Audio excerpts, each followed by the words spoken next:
वज़ीर आज़म ने भी कौम से ख़िताब करते हुए यही स्टेटमेंट दिया कि ये IMF का आखिरी प्रोग्राम होगा।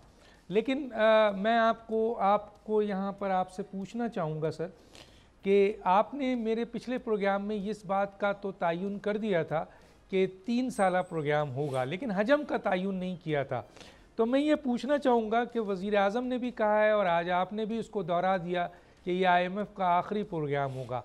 तो अगर IMF का ये आखिरी प्रोग्राम है तो इस सिलसिले में ये 3 साला है जो आप पहले कह चुके हैं, और इसका हजम क्या तयन हो चुका है सर?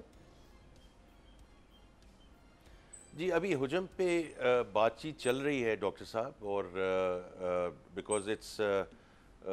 बिकॉज उसमें काफ़ी पहलू हैं जो हम मेमोरेंडम ऑफ MEFE में उनके साथ डिस्कस कर रहे हैं।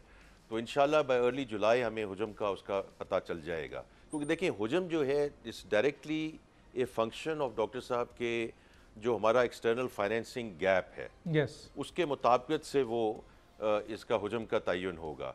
लेकिन फ्रॉम माय पर्सपेक्टिव अभी तो हम बजट पे बात करेंगे, लेकिन जो एक्सटर्नल फाइनेंसिंग है जिस तरह अल्हम्दुलिल्लाह इस साल उसको सही तरीके से ना सिर्फ हमने जो अपनी रिपेमेंट्स करनी थी, जो रोल ओवर्स करने थे वो की गई, बल्कि $9 बिलियन से ये नए फिस्कल साल का इंशाल्लाह आगाज़ होगा, जो एज यू नो वेल कि we had come down to about $3.2 billion.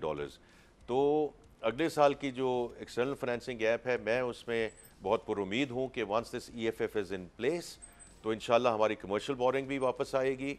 आज चाइनीज़ डेलीगेशन आया हुआ है इधर, तो हमारी उनके साथ चाइना में भी यही बात हुई कि इंशाल्लाह हम इनॉग्रल पांडा बॉन्ड की तरफ भी जाएंगे। तो मैं अगला साल जो है एक्सटर्नल फाइनेंसिंग के लिहाज से इसको बड़ा पुरुमीद हूँ कि हम इसको सही सिम्त में इसको लेके जाएंगे। सब्सक्राइब करें और बेल दबाएं ताकि कोई खबर रह न जाए।